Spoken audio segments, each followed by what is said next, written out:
You're watching Jalen and Jacoby. He is Jalen Rose. What up, though? I'm David Jacoby. And on the cool check-in. We're Jalen Jacoby. What do? We get the people what they want. Great game last night in San Antonio. The Thunder come to town, two of the best teams in the West, and two of the best individual performances we've seen this season. We start with none other than someone that I sleep on, Lamarcus Aldridge. Not talked about that much, not a superstar, getting buckets. Aldridge got buckets. He had 56 points without a single attempt of a three-point shot, did not miss from the foul line, gave it to Steven Adams, gave it to Jeremy Grant, gave it to everybody that was in front of him. Jalen Rose, I will admit that I have slept on Lamarcus Aldridge's abilities. Is he an underrated and no one talks about him type of player? He's an all-star perennial. So for him to be slept on means that the people haven't been paying attention. He making an all-star team this year? Yes, he is. Okay. He absolutely will be on the all-star team this year. How about this? 20 field goals. 20 field goals. 16 for 16 from the line. Okay, that's a level of efficiency that you normally don't see in today's game on post-ups. Now, when a guy normally gets hot, people go away from the hot man in today's game because everybody wants to play pace and space. Yep. Coach Pop, playing to the strength of his talent, knows he likes it on the left block. He never posts up on the right block. Knows that he likes to turn over the right shoulder. That's a signature move. I've talked about that plenty of times. He makes that consistently. It's Ball harder is hot. to turn over, as a right-hander, it's harder to turn over your right shoulder than your left. Jeremy Grant, 5 fouls. Okay? Jeremy Grant fouled out. Steven Adams, 5 fouls. Kept feeding him and feeding him. Wu-Tang style. Yeah, exactly. They did. 56 points is a lot. Only 33 fields. He only missed 13 shots, including free throws in the game. It's an amazing performance. But here's what also allows that to happen. When you believe in the game plan enough that you're going to keep running the same play, and then when the defense cheats, you bite them. Bellinelli, 5 for 5 from 3. Bertans, 4 for 4 from 3. Patty Mills made 3 threes. They made their first 14 three-pointers. Forbes made 3 threes. The level of player development that happens in San Antonio is just fascinating. How when you watch their team play, guys that start to get minutes become quality performers. Not many people know about Derek White. Nope. He played 48 minutes, had Buckets. 23 points, Buckets. 8 rebounds, 5 assists. He was balling. Buckets. And there's also the other side of the ball. Russell Westbrook. Granted, it was a double overtime game. Dude had 24 points, 13 rebounds, 24 assists. Now, Russell Westbrook's shooting woes have been well documented. He is not shooting well from the floor. But what's happening now is he's distributing more. And that is when the Thunder really start to cook. 24 assists, Jalen Rose. What do you think about Westbrook, the playmaker?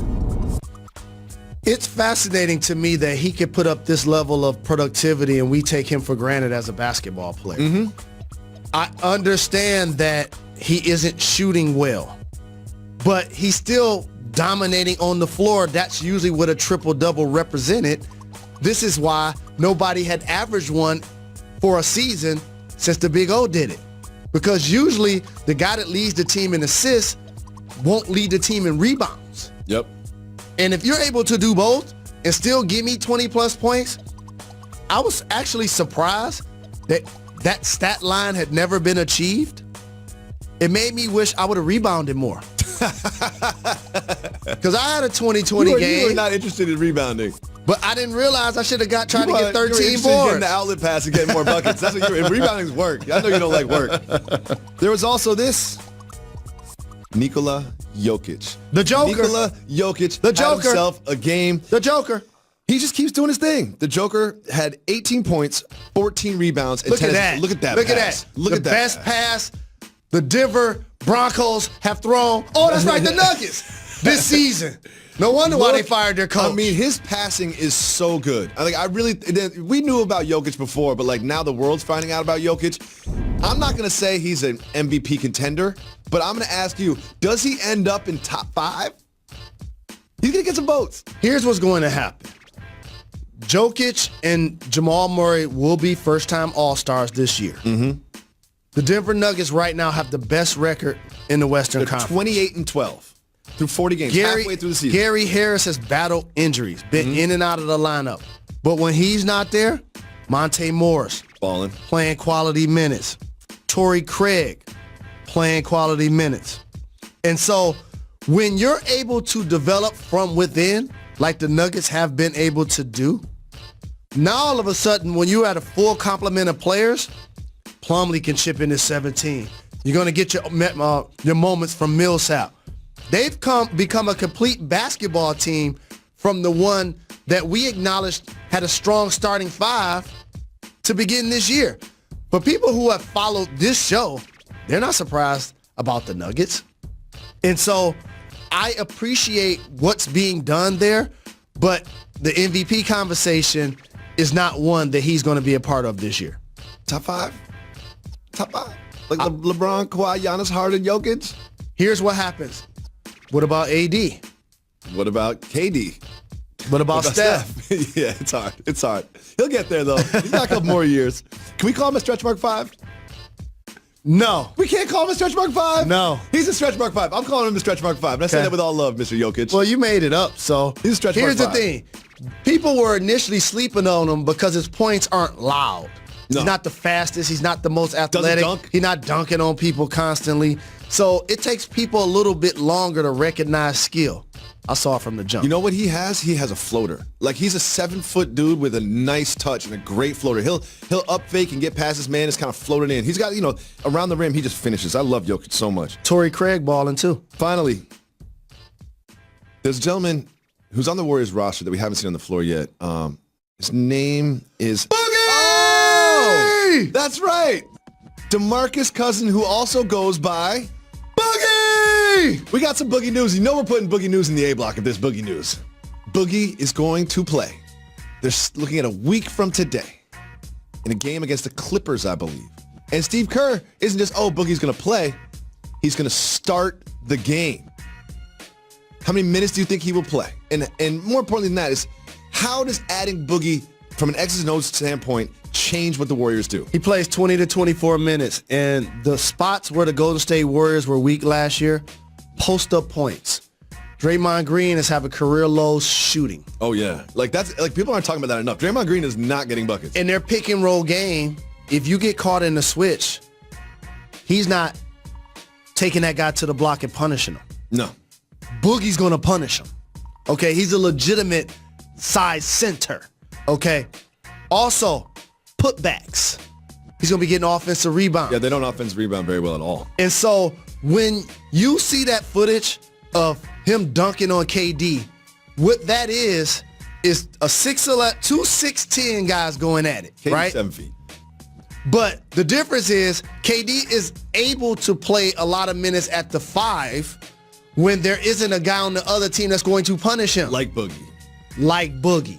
So that's what he's going to give them. He's going to unlock something that we have not seen from the Golden State Warriors during their reign of dominance. Not a guy at the 5 spot. You didn't have to do with it with his Bogut. ability. Bogut wasn't going to punish you on the block. McGee's not going to punish you on the block. Looney's not going to punish you on the block. And now they have that. It'll be so fun to watch because I believe in this team's basketball IQ. Like, they play basketball. They play really good strategic basketball. They feed the hot hand. They get the guys where they want to play. Like, they do a good job of managing their offense to get people in position to score. It's going to be fun to watch them incorporate someone like Boogie. How about this? A couple of seasons ago when Boogie was in Sacramento, best player on the team. Last year in New Orleans, second best player on the team. Now with the Golden State Warriors, third best player on the team. Is he better than Clay? Depends what he looks like. Right now, he's probably the 4th or 5th best player, but when he gets healthy, he's third. He was all NBA first team last season. Okay? I'm not talking about a guy that's balling 3 to 5 years ago. Yeah. This isn't like a reclamation. This isn't Derrick Rose. Okay. So in theory, based on what he's bringing to the table, what about level of enthusiasm? Here's a guy that hasn't played in the playoffs. And this team needs a change. Like, it feels like the Warriors need something to mix it up. And I'm not saying Boogie's going to fix the Warriors, but it will be nice to keep them engaged, to have a new toy to play with. And here's one more thing. Okay. Boogie a free agent this summer. Oh, yeah. That's not lost on him. That's not lost on him. And that's one thing that I'm a little worried about. Like, there might be games where he plays 20, 24 minutes, gets 8 points and 6 rebounds, and that's it for him on that day. And he's auditioning for the rest of the league. That he might not stay happy. His auditions is about health. It ain't going to be about numbers. Okay. It's going to be about if the Golden State Warriors are able to achieve their goals, did he help or hinder that? I'm sure he's going to help. It's time for News That Matters.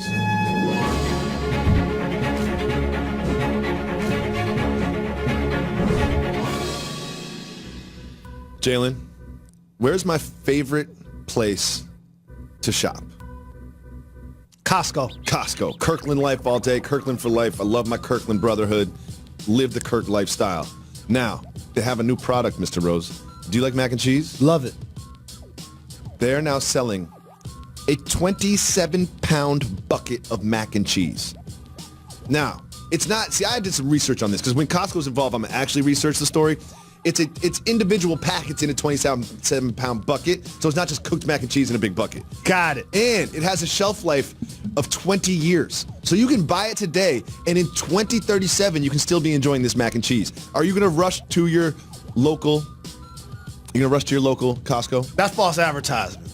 What do you mean? There's no way. What do you mean? That this mac and cheese have a 20-year shelf life. Doug, you're trying to say the people of Costco are lying to the people? No, it's individual packets that haven't been cooked yet. It's not don't cooked care. Mac and cheese. Oh, got it. It's just the shells? Yes, the shells, like some powder or whatever. But who's going to keep some shells for that period of time? I don't even know it, but I just want to know what my life is like in 2038. You know? And if I'm still into mac and cheese, am I still on the planet? Do we still have Jalen Jacoby? Next up on Jalen and Jacoby, we're going to keep it moving with me, you, and Method Man. And there's a hold me back moment between teammates. Jalen and Jacoby, break it down after this. How fit in your mouth? None.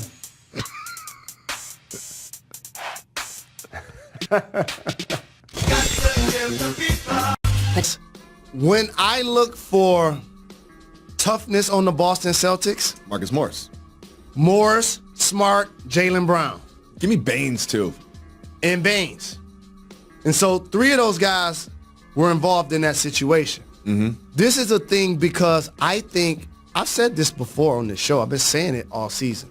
I think the master at chess, Danny Ainge, has accumulated so many amazing assets with players in uniform. They can have 4 first-round picks. And draft picks that it's time to cash them in. He has to. For who, though? Who's out there? They've become a team of skill, and they've gotten away from their will. Against Miami, they didn't attempt a free throw in the first half. That's hard to do. That's very hard to do in an NBA basketball game. And then at the beginning of the third quarter, they show footage of the Celtics warming up at halftime. Each one of their players were shooting threes. Nobody was inside the line. Not at the free throw line, not on the post, not practicing runners, not practicing floaters. So what has happened is when players understand that they have a level of value, it's hard to resuppress it. It's like putting toothpaste back in the tube. Terry Rozier ain't just that anymore. He's scary Terry. Jaylen Brown played quality minutes last year. Jaylen Brown is taking a step backwards. On a team that went to the Eastern Conference Finals and had home court advantage, which they're not going to have this season. So therefore, as trade bait, and I'm pretty sure it's a level of frustration because they're not achieving their goals, Morris, final year of his deal. Yep. You just mentioned Jaylen Brown. Yep. Terry Rozier.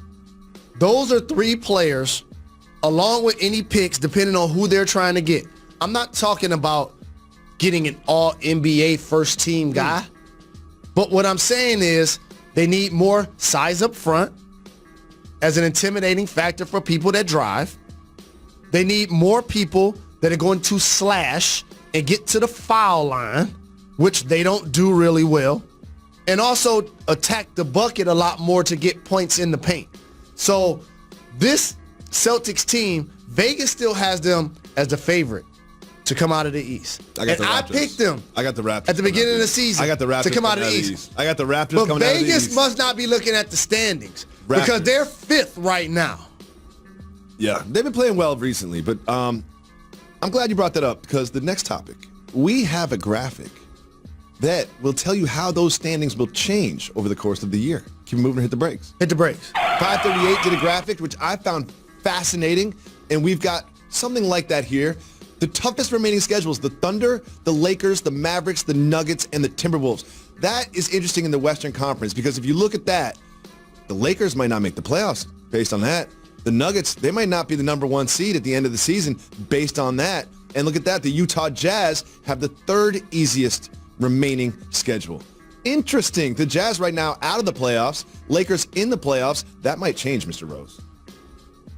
This is one of those things that it's relative because you get a chance to get off to a good start normally if your schedule works in your favor. Yes. But halfway through the season, I caution you not to take that statistic, that graphic, and think it's going to necessarily shift the standings. And here's why. Oh, I'm going to do it. It's not necessarily about who you play. It's when you play them, number one. Number two, it's who's in uniform when you face them. Therefore, if you're playing against the Timberwolves earlier in the year when they having the issues with Jimmy Butler or whatnot, that's a good time to face them. If you're facing the Lakers and they don't have LeBron James, great time to face them. That's a good time to face them. So I'm not going to acknowledge that these standings are going to be dramatically different based on the remaining schedules. I apologize to Laker fans. You might not make the playoffs. Moving on. Tim Tebow got engaged. Keep moving, hit the brakes. I'm happy for him. Keep it moving. Jalen been moving. Keep it moving. Jacoby moving. You know we keep it moving up. University of Miami is having trouble recruiting football players. You know how much I love the U. And they're saying that it's Kevin Durant's fault. Keep it moving or hit the brakes. Keep it moving for now. That doesn't make any sense. For now. We keep it moving. Bill Walton got an old lady drunk. Keep it moving or hit the brakes. Hit the brakes. Bill Walton's doing the UCLA-Oregon game. You know he loves the UCLA. And he found out that there was a woman who's 85 years old that takes a shot of Bailey's every time he mentions a rock band. Let's just see what Walton did that day. Let's listen. Kevin told me this morning that his mom, Noreen, is 85 years old. She has a sip of Bailey's every time you mention a rock band. So, he'll be disappointed. Grateful Dead, John Fogerty, Slow down Bruce now. Springsteen. Let's go, Nora. We don't Time want to Noreen. let's go. Yeah. Pound it down. No, I shouldn't have brought that up. I love that. You didn't tell me. Back to the game. 1:15 to go. Peyton's just gonna. Poor Noreen right now. Okay. Here's Richardson. Jackson Brown. I love Bill Walton so much. I do too. Do you think she took 8 consecutive shots of Bailey's? Not at all. I don't think so either. No. I don't think so either. Coming up next on Jalen and Jacoby. UCLA should consider Earl Watson for that job. A very special segment coming up next. We are going to give away Jalen and Jacoby's mid-season awards right after this.